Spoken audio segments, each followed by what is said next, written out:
سرونه هغه ته تکلیف وي د ګردې د درد چې یاره په دې کې شګه ده یا کاڼی دی یا په تریخي کې کاڼی شوی د هغې د وجې نه ورته سخت تکلیف دی. نو الحمدلله مونږ ته الله تعالی قرآن را کړی دی او دغه قرآن مجید مونږه تلاوت کوو. الله رب العالمین په قرآن کې د هرې بیمارۍ نه شفا یخې ده.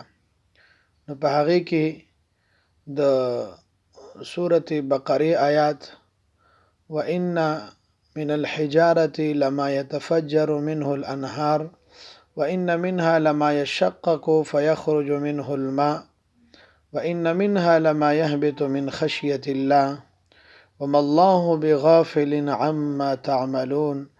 دا یو سلویخت ورځې دا آیات مبارک چې کوم دی نو دا یو سلویخت پیری په اوبو باندې دمی او دا مسلسل وي.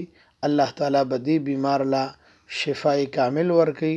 نو ان شاء الله دغه آیات مبارک وان من الحجاره لما يتفجر منه الانهار وان منها لما يشقق فيخرج منه الماء وان منها لما يهبط من خشيه الله وما الله بغافل عما تعملون.